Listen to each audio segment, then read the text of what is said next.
ci bërëb bu ñu naanee délégation générale Taazour. Taazour mooy pour tettal leen Taazour ça répond à un diagnostic bi mooy lan mooy le chef de l'État maanaam sunu kilifa réew Mohamed Cheikh Al Ghazouani sunu kilifa réew daa def benn diagnostic ci situation population Mauritanie maanaam après diagnostic bi bu nu xamee ndóol mi fu mu toll ak jëfiñu réew mi fu mu toll ñu créer benn structure bu ñu naanee délégation générale Taazour ci présidence nañ ko rattaché léegi nag ñoom lan la ñuy xeex mooy xeexum ndóol xiif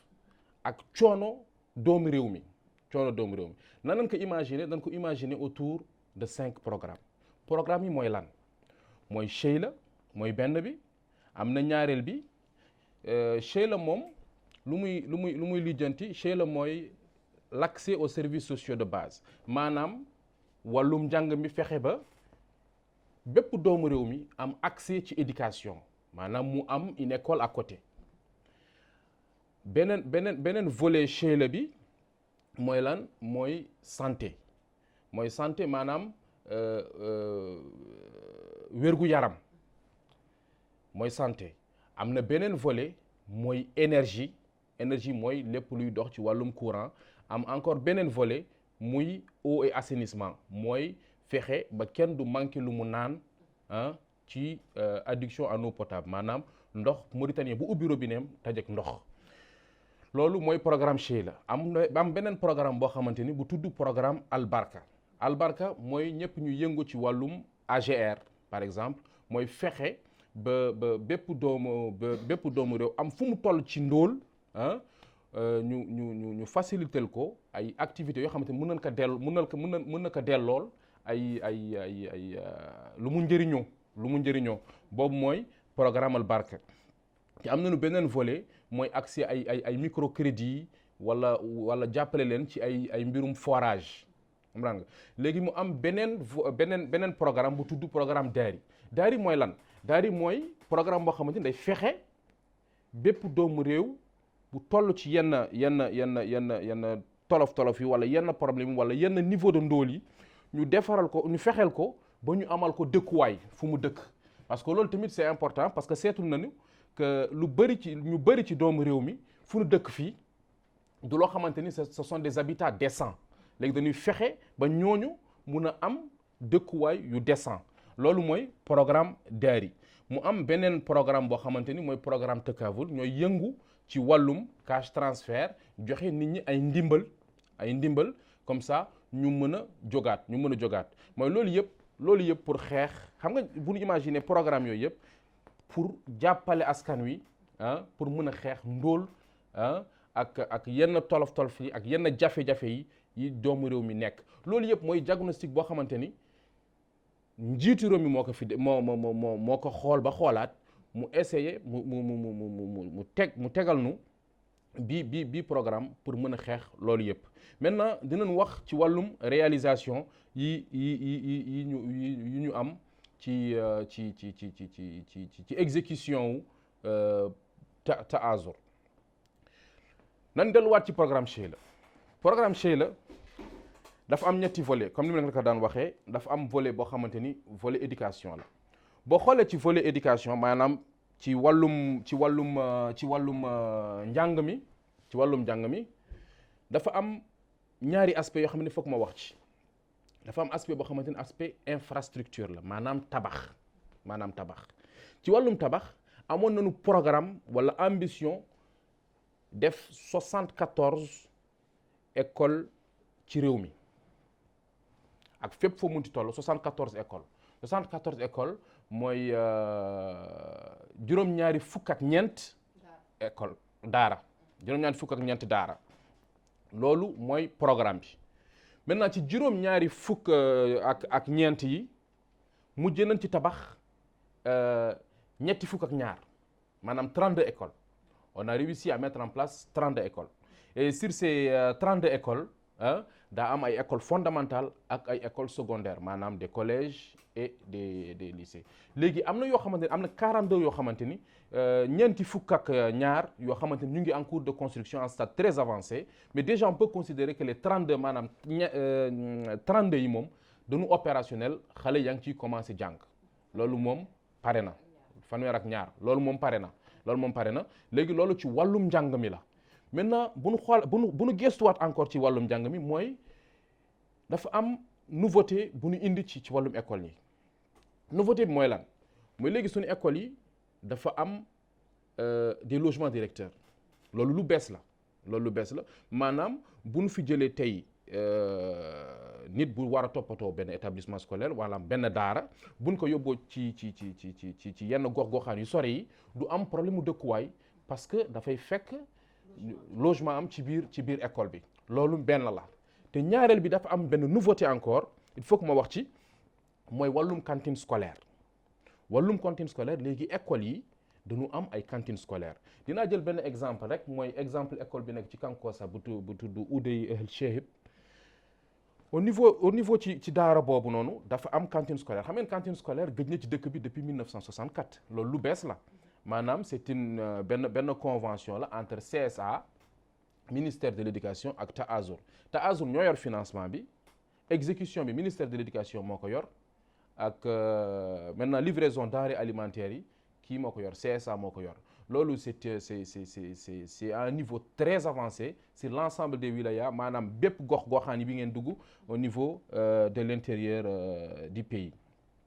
maintenant ci biir programme Cheila bi dafa am benn programme bu ñuy woowee santé wérgu yaram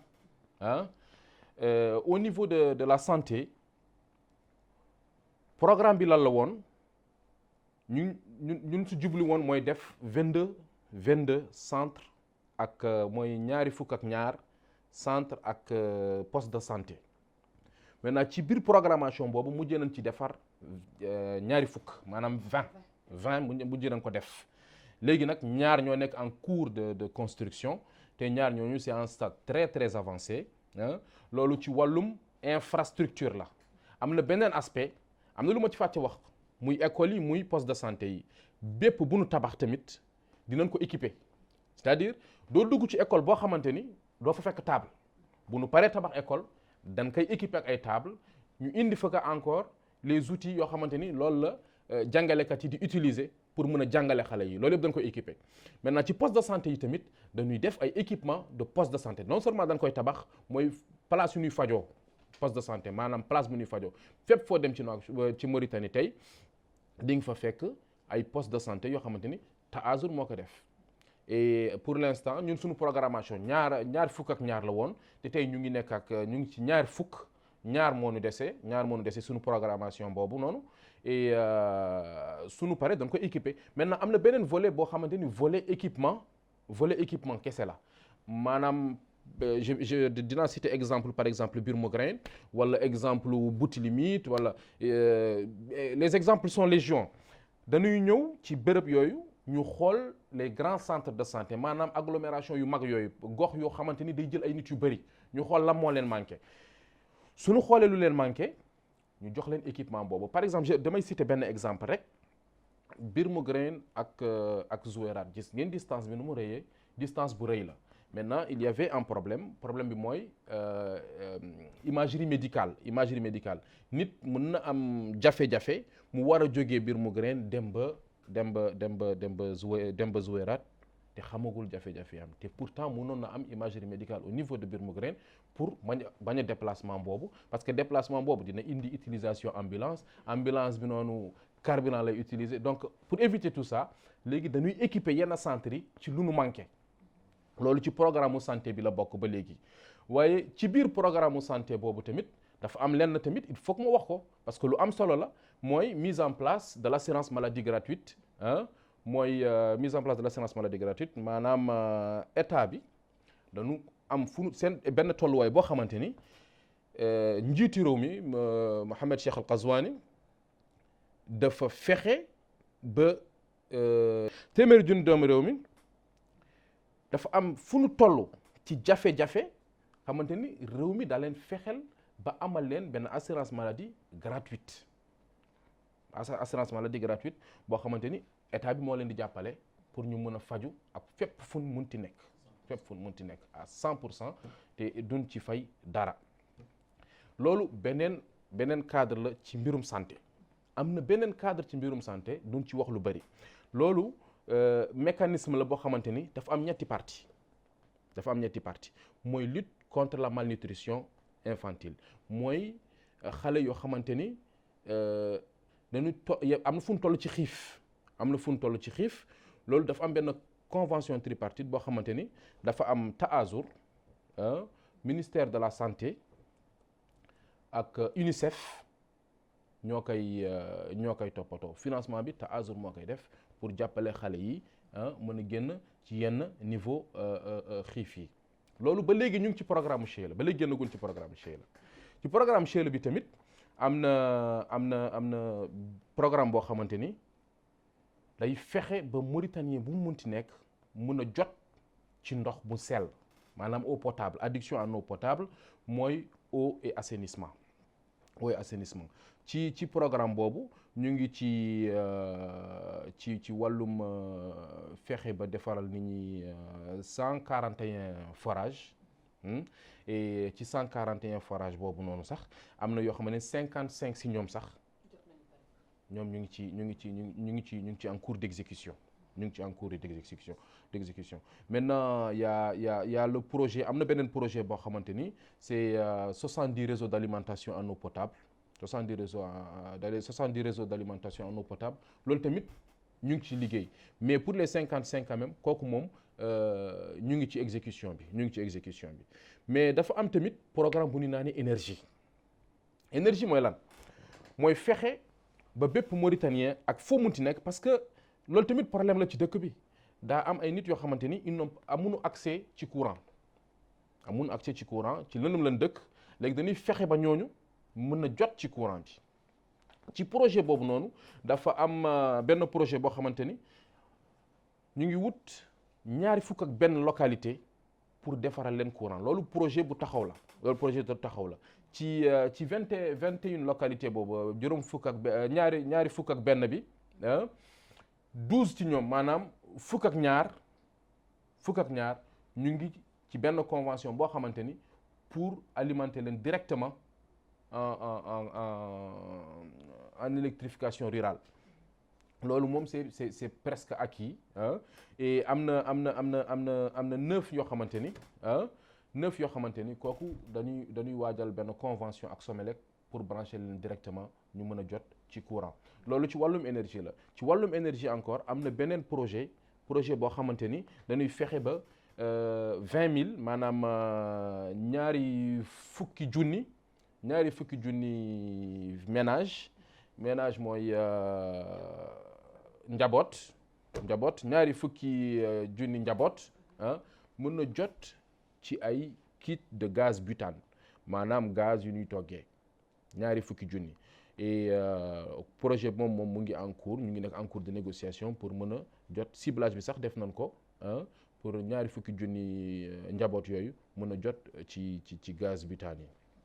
loolu wàllum programme Sheila la. maintenant am na beneen bu tudd programme Al Barka lu muy liggéey mooy jàppale yenn association yi ak yenn coopérative yi pour mën a leen defaral njëriñ boo xamante ni mën na leen amal ndelluwaay ëllëg. léegi ci projet boobu noonu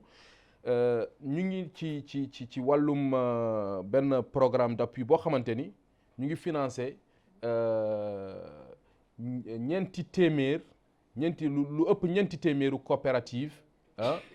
fu mu toll ni sax ci phase finale la nekk ñu ngi ci lu ëpp ñeenti téeméeru coopérative ñu ngi leen di finance ñi di yëngatu ci wàllum mbay ak la pêche ñu leen di jàppale bu baax pour mën a def seen ay activité convention boobu noonu loolu moom ci phase d'exécution la nekk parce que pratiquement c'est la phase finale pour mën a leen financer maintenant bu weesoo loolu tamit am na benn opération bu ñu lancé woon, benn plateforme bu ñu lancé woon avec les communes. ci plateforme boobu noonu dañu fexe ba meeru gox-goxaan yooyu mën a ubbi ay plateforme pour jàppale les coopératives wala les projets recensés ci seen ay gox. léegi ñu ngi toll ci 1800 projets, maanaam junni ak juróom-ñetti téeméer projet yoo xamante ni dañ leen présélectionné. léegi ñu ngi xaar validation communes yi pour mën a engager seen ay financement. loolu ci wàllum AGR yi la. et am na tamit loo xamante ni mooy accès au microcrédit. Boobu tamit ba léegi ci plateforme bi la nekk, ci plateforme communes yi mooy ñi di laaj ndimbal pour seen ay projet. léegi ci boobu noonu am nañu benn présélection boo xamante ni bu nu mujjee def mooy 400 projets nañu présélectionné, ñeenti téeméeru projet. ba léegi ñu ngi ci attente communes yi pour ñu mën a delloo suñu delloowee et puis ñu engagé seen ay financement. loolu ci wàllum projet Baraka la. Baraka ci ndimbal moomu lay dox, ci loolu lay dox. maintenant daa am benn programme bu nit ñi xamul bu baax, mooy programme Daari lu muy toppatoo mooy dëkkuwaay. Dañuy fexe ba bépp doomu réew mi bi ku amul woon accès ci dëkkuwaay bu sell, dëkkuwaay bu décent, ñu fexe ba ñooñu mën a am ay dëkkuwaay yu sell. ci biir programme boobu actuellement ñun engagement wu 10 000 dëkkuwaay nañu amoon, mooy fukki junni dëkkuwaay pour bépp doomu réew mi bu toll ci yenn jafe-jafe yi. pour l'instant ñu ngi ak fu ñu toll fii ñu ngi actuellement ci lancement wu les 500 yi pratiquement mu ngi ci en phase finale. DAO yi pare na, ñu ngi ci wàllum sélectionné sax ñi ko war a toppatoo. et loolu ci wàllum dëkkuwaay yi la. maintenant daa am benn programme boo xamante ni bu tudd Tekavul lu muy toppatoo mooy cash transfert mooy ndimbal bu ménage yi di jot, maanaam njaboot yi di jot directement pour jàppale leen ci seen ay dépenses ak yu mel noonu. te projet boobu nag dafa am je veux dire ñaari facette. benn bi mooy ndimbal bu ñuy joxe de manière régulière. dafa am benn ciblage bu registre social bu nu am. dañu am benn bërëb bu tudd registre social, ñooy toppatoo ciblage boobu. programme au niveau de la direction générale du registre social, ñun lu ñuy toppatoo mooy recensement des ménages pauvres, muy yu néew doole yi ndool yi seen recensement, ñun loolu la ñuy toppatoo. donc recense bi lañ koy defee, c'est très simple. parce que fii en Mauritanie en 2013 ak 2014 am na ñaari diagnostic ñu fii musa am, muy recensement RGPH. recensement boobu, diagnostic boobu ONS moo ko organisé woon. donc recensement boobu dafa won ni Mauritanie am nañu 150 000 ménages boo xamante ni yu néew doole lañu. waaw 150 000, mais 150 000 ménages yi yu néew doole yi xamuñu fu ñu dëkk, xamuñu leen information, xamuñu leen seen tur, seen numéro téléphone ou bien seen numéro d'identité. donc loolu moo tax nag njiitu réew mi créé lu ñuy wax TAAZUR, mooy délégation générale de TAAZUR. en même temps ci biir TAAZUR créé lu ñuy wax registre social boo xamante ni mooy toppatoo luy recensement néew doole yi. donc 150 000 ménages mooy yu néew doole yi dañu leen partager par quota. commune wilaya boo gis xam nañu le nombre de ménages yu néew doole yi. waaw boo duggee ci biir wilaya bi nag dem ba ci Muqaataay aussi xam nañu le nombre de ménages pauvres yi mooy ñu néew doole yi ba ci commune bi donc chaque wilaya ak chaque commune ba Muqaataa ba localité xam nañu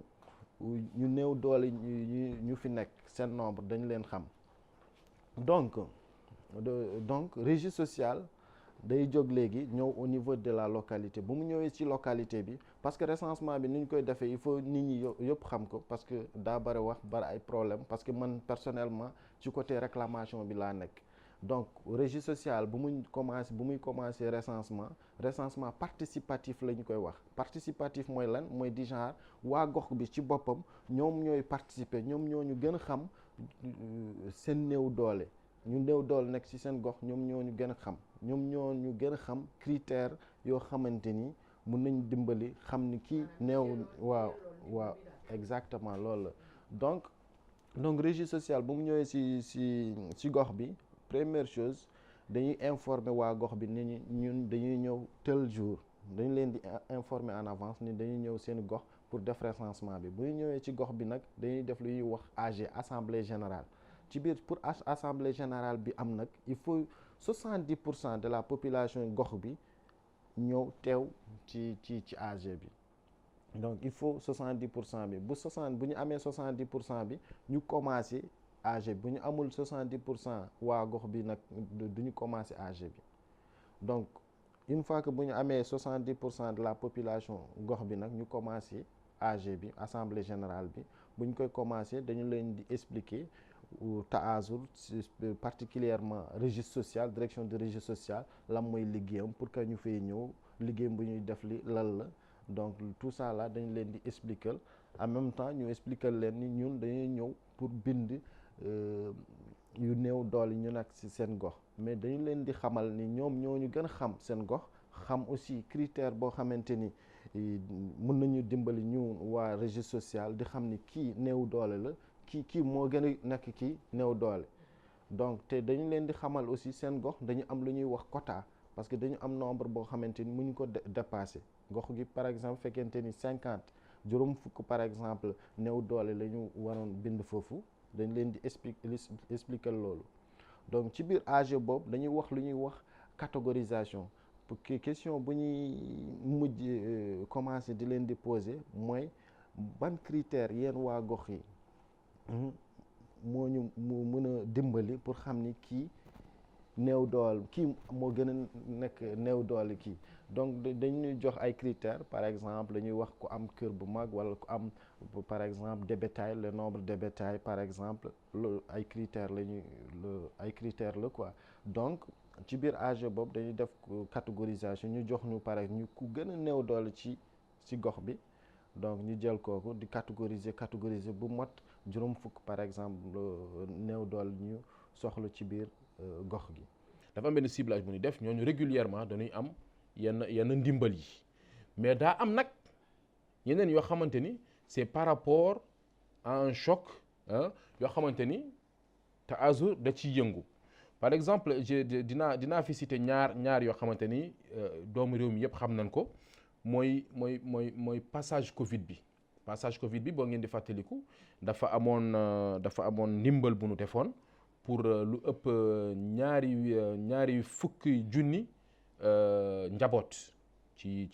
dëkk bi ñaari fukki junni njaboot te ñaari fukki junni njaboot yooyu ku nekk si ñoom daa jot ndimbal boobu dafa am ñaari façon dafa am ndimbalu xaalis ak ndimbal boo xamante ce sont des kits alimentaires ndimbalu xaalis bi mooy li Takaful di def mooy c'est pour répondre en choc am na beneen boo xamante ni nag ndimbal mi c'est des kits alimentaires loolu ci wàllum programme Temwin la mooy ñi di xeex xiif ñooñu xiif la ñuy xeex loolu mooy réaction Taazur plutôt Takaful par rapport à un choc boo xoolee tamit amoon na benn assistance bu nu defoon encore pour les artistes parce que période du Covid boobu noonu période bu metti la kenn bëgg ko fàttaliku parce que lu metti la woon donc artistes yi daawuñ woon produire sur scène amoon na benn ndimbal bu ñu leen defaraloon ça c'est toujours dans le cadre de l'histoire là maintenant boo xoolee tamit inondation Adel Bagrou 2020 Takaful def na ci dara. Takaful def na ci dara même la dernière histoire bu nu mujjee am mooy déplacement opération de déplacement des gardiens de Teversgene loolu tamit c'était par rapport à un choc et voilà Takaful tamit ci loolu lay yëngu maintenant pour leneen li mooy de façon régulière Takaful dafay tout le temps day mettre en place ndimbal pour des familles ciblées par le registre social pour jox leen ndimbal bi mun leen jàppale ci seen ay panier de fin du mois. Maintenant lu des li mooy le dernier programme mooy programme Temwin mooy programme yi di yëngu ci wàllum xiif et mun a jàppale Mauritanien pour mun a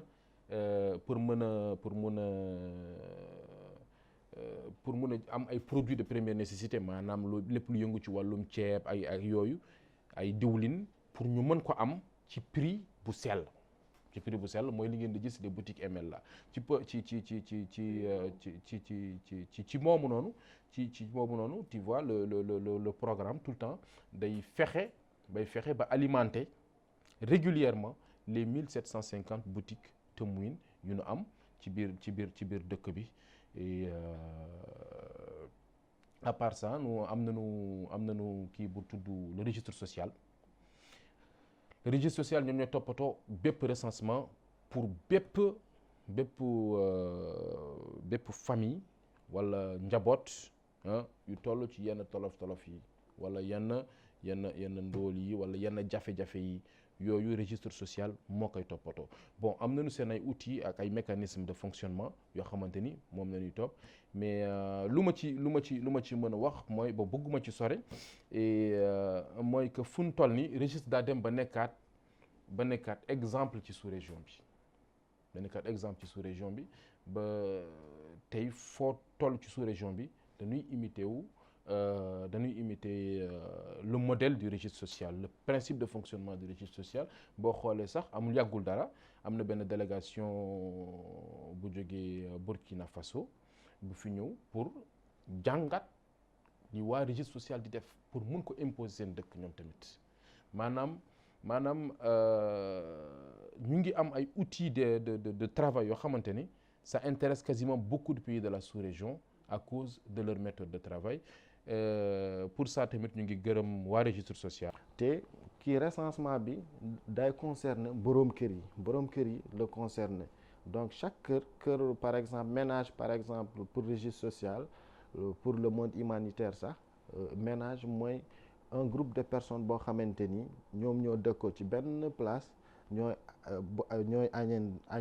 ñoom ñoo koy jël ensemble ak reer ñoom ñooy reerande ensemble donc loolu la ñuy wax ménage donc ci biir AG boobu dañuy def catégorisation ba am le nombre de quota bu ñu soxla li donc bu ñu amee nombre de quota bi nag dañu créer lu ñuy wax le comité bi nag mooy représenter waa gox bi mooy nekk intermédiaire entre TASUR direction du registre social ak waa gox bi donc ñetti nit wala 4 wala 5 personnes lay doon ñooy nekk comité bi donc comité yi nag dañuy jël seen tur seen numéro téléphone ak seen numéro d'identité donc ñoom ñooy représenter waa gox bi te ñoom ñooy signer aussi liste ñu néew doole gox bi donc bu ñu demee bu am liste bi comité bi recensé donc waa gox bi aussi dañuy leen di sensibiliser xamal ni direction du registre social dañu am mécanisme bu ñuy wax mécanisme de gestion des réclamations koo xamante ni ci biir liggéey bu ñuy def li fekkente ni daa am loo xamante ni comprendre wu xamoo comme leerul ci sa bët donc mën nga ñu ci woo si suñu numéro vert mooy 8010 30 bi boo xamante ni et c'est spécialement gratuit pour les 3 services Mouritel Matel ak Chinguitel boo même boo amul crédit da nga ñuy woo donc après AG boobu ci gox boobu dañuy joxe aussi lu ñuy wax délai de réception de réclamation délai la boo xamante ni yow dëkk ci gox bi boo xamante ni parce que gox bi dañ fi ñëw ba pare ngeen jox ñu les ménages les plus pauvres ñu gën néew doole bi am na koo xamante ni mu ngi dëkk ci gox bi kooku aussi dañu ko am may aussi occasion wooñu ci numéro vert bi wax nu waaw ñëw ngeen suñu gox waa comité yi ci AG bi jox na leen ñu néew doole yi konoon mais man maa gën a néew doole ci gox bi am na droit boobu dañuy opportunité boobu dañuy jox population bi di ñu woo donc ci délai boobu dañuy réceptionner ay lu ñuy wax les demandes d'information ak ay demandes d'inclusion koo xamante ni daa bëgg ñu yokk ko ci liste ñu néew doole yi am na koo xamante ni dañu ñu woo pour contestation du quota pour wax ni quota bu ñuy joxe pour seen gox n'est pas suffisant donc ay contestation du quota la. gërëm njiitu réew mi ci initiative bi ci taxawaay bu mu taxawee Taazur parce que boo xoolee Taazur tey ñu ngi am un budget très important parce que njiitu réew mi Mohamed Cheikh El Ghazouani am na fu mu teg bi programme bu ko ñor la programme boo xamante ni il y accorde beaucoup d'importance.